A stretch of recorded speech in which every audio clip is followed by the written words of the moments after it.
This is a presentation on the molecular biology technique of protein tagging using the green fluorescent protein, presented by David and myself, Bridget. In 2008, the Nobel Prize for Chemistry went to three scientists, Osamu Shimomura, Roger Tsien, and Martin Scharvi, who found a way to make organisms glow. And they didn't just invent this as a fun party trick for Saturday nights.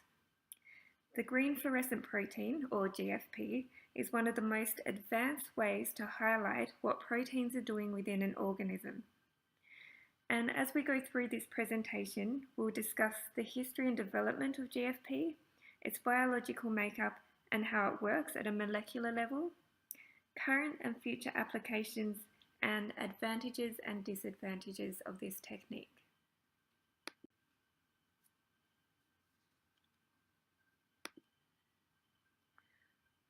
Green fluorescent protein was first discovered in the 1960s by Osamu Shimomura when researching bioluminescence in a jellyfish called Aquaria victoria. When studying the bioluminescent substance called aquarin, he came across traces of another protein that showed green luminescence, which was later termed green fluorescent protein by John Hastings and James Morin in 1971. In 1987, Doug Prussia and his team in his laboratory were using GFP in their research, detecting the presence of nucleotides in an organism. He was able to isolate the complementary DNA and published the sequence of the gene in 1992. He suggested the idea of using GFP for protein tagging, but he was unable to continue his research because he ran out of funding. In 1994, Martin Scharvi published his results for using GFP in gene synthesis. Scharvi and his team obtained the cDNA of the GFP gene from Prussia and inserted the coding sequence into E. coli. And they found that it fluoresced without the addition of anything other than UV light. Scientists soon discovered it could be used as a biological marker to trace proteins in living cells, and it would become a very useful tool in biological research.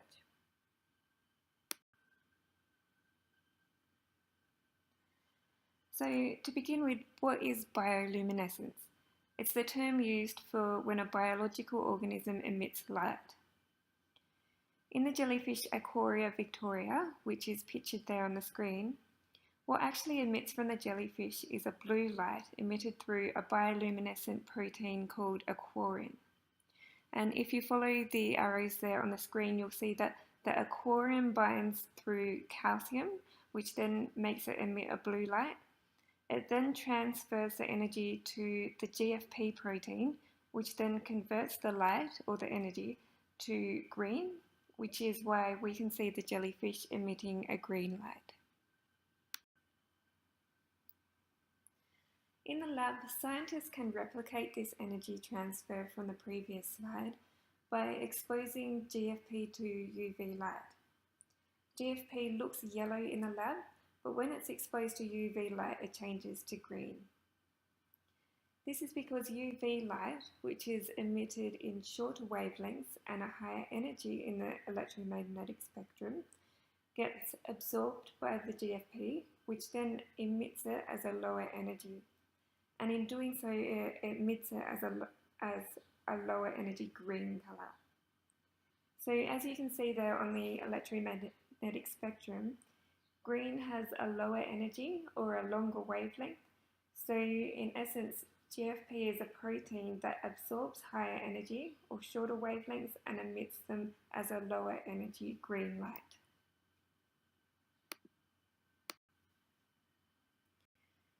GFP is a small molecule made up of a tertiary, secondary and primary structure, which are pictured there from left to right on the screen. And we'll go through each different component now.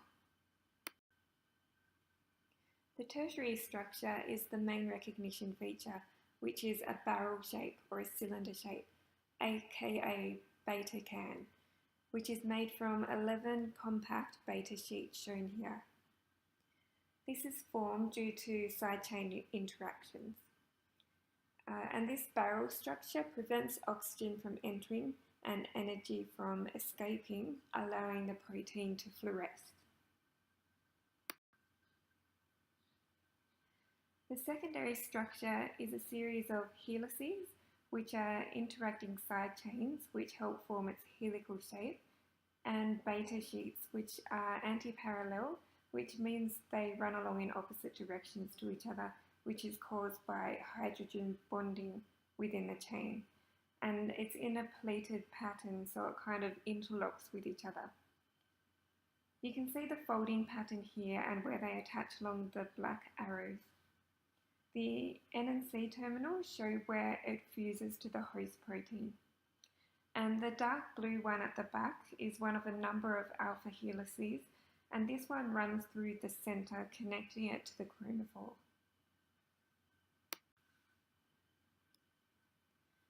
The base or primary structure of GFP is a chain of 238 amino acids.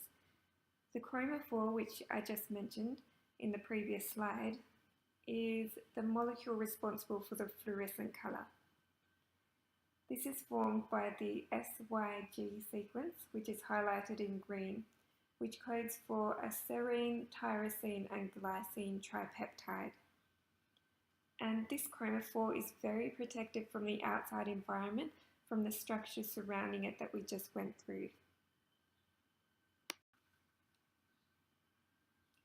The GFP goes through a post-translational process, also known as maturation, where the chromophore spontaneously takes on a change with oxygen, which is already available within the cell.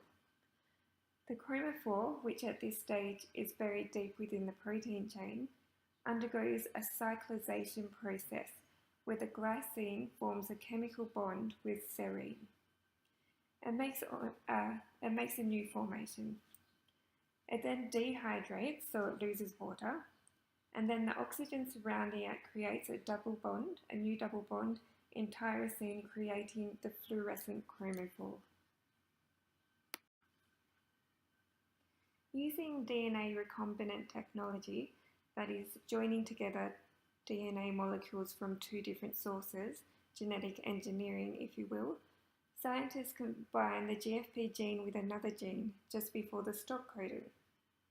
As GFP is a small protein tagged onto the end, it normally doesn't affect the function of the protein. As protein synthesis occurs, it will replicate this new DNA molecule using the new sequence of amino acids. The discovery of the complementary DNA sequence means that the GFP chromophore can be engineered to attach to any protein of interest. Both prokaryotes and eukaryotes can be modified with GFP. Once it's attached, it acts as a label on that particular protein. So if you want to know where a specific protein is occurring in an organism, you can attach the GFP chromophore to it and see where it lights up fluorescent under UV light. Roger Tsien studied how GFP structure produces fluorescence and made minor changes in a sequence of amino acids to produce different molecules that fluoresce at different wavelengths of the electromagnetic spectrum and therefore emitting different colours. This has brought an even greater sophistication to GFP labelling, with many colours being able to be tagged in the one organism to give a better picture of what's going on. And this is demonstrated here in this diagram of a zebrafish's nervous system. The green fluorescent protein, GFP, with its fluorescent properties, has many applications across cell biology, predominantly stemming from its ability to act as a protein tag. By incorporating the gene responsible for the production of GFP into a genome of interest, and this can be done in several ways, but essentially the outcome is the same, the addition of the GFP onto the end of a target gene. This consequently brings about the production of messenger RNA that translates for a protein now fused with GFP. Thereby, the ability to fluoresce can be given to many different proteins without impacting their regular function. This then enables the protein to be visualized using fluorescence microscopy, allowing researchers to study a variety of biological events at a cellular level.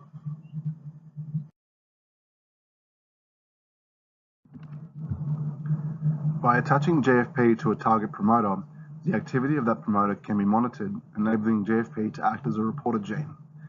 This is due to all the proteins that are translated by it also expressing the GFP gene. This provides information on where and when specific genes are being transcribed, as well as in what quantities.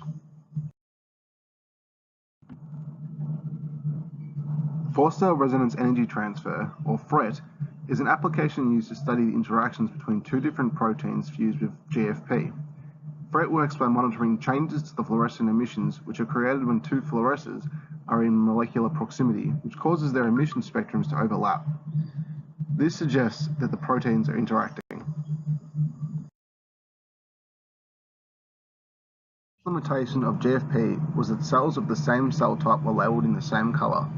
In a system as complex as the nervous system, where many similar cells are in close proximity, this makes identification of individual cells rather difficult. This is where Brainbow comes in.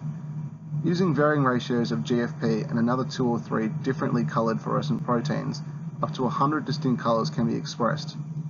These different colours are then randomly assigned to individual cells, as opposed to cells of the same type, therefore enabling visualization of complex cellular events, such as the interactions between each individual neuron and the pathways that axons take. This can be seen in this picture where all the individual neurons are expressing different colours. There are many advantages associated with the use of GFP when compared to other fluorescent reporter molecules. It can be expressed in living cells due to its non-toxic nature, and since the techniques to visualize it are non-invasive, this allows for the real-time study of the processes and interactions of different proteins in living cells.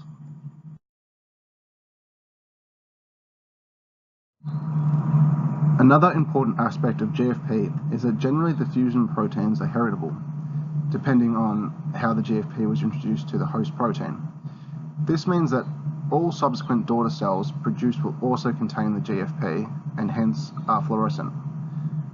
This allows for ongoing research as the gene continues to be expressed and therefore makes GFP suitable for long-term studies.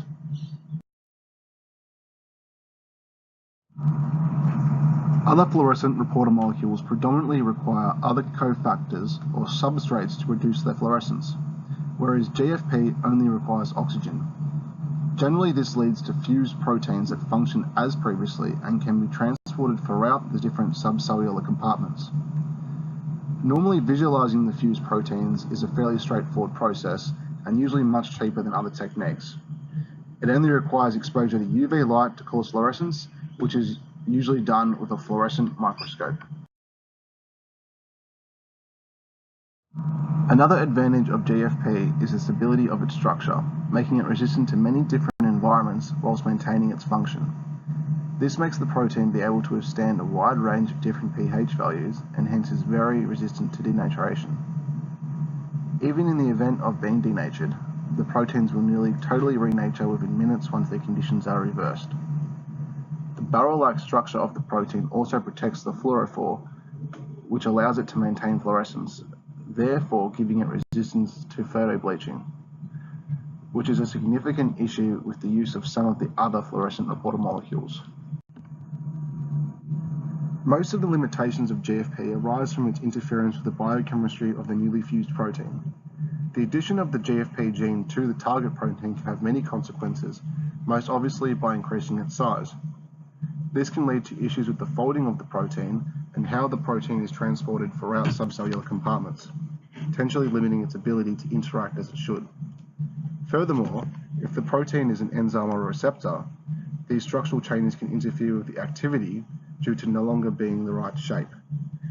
Any drastic changes to the function or localization of the protein basically defeats the purpose of the GFP, as the goal is generally to visualize these proteins acting the way they normally do in the locations they normally are in. Another issue associated with GFP is from background autofluorescence, which can make it problematic to visualize and isolate the target protein. Background autofluorescence is created by other molecules emitting radiation of a similar wavelength as GFP. Visualizing is particularly hard when the target protein is expressed in small amounts or in locations where there is a high level of background autofluorescence. In circumstances like these, locating the target protein and gaining an insight to its interactions becomes potentially very difficult, and in some cases it can be lost amongst the other fluorescents. This problem has been partially overcome by filtering the light to only include wavelengths within a very narrow bandwidth, thereby reducing or removing the background autofluorescence.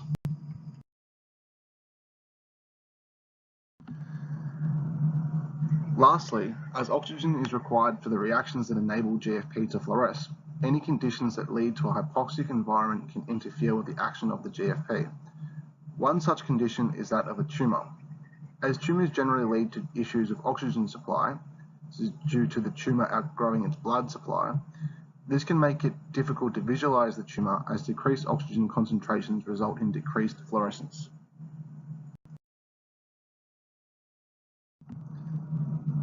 Essentially, all of the GFP fusion proteins are created by a fusion between either the N or C terminus of the host protein and the GFP. Unfortunately, not all of these fusions work, with the resultant proteins losing either its normal function or not gaining the ability to fluoresce. As such, researchers have looked into whether GFP can be inserted into the middle of a sequence, which could potentially overcome some of these issues.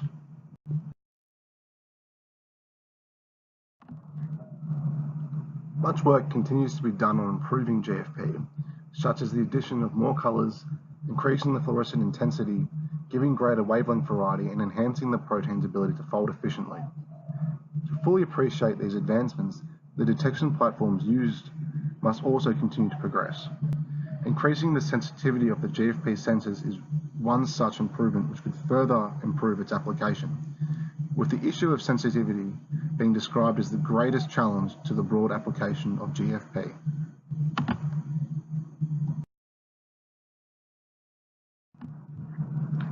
Since GFP was first discovered, there has been a significant amount of research invested into its improvement.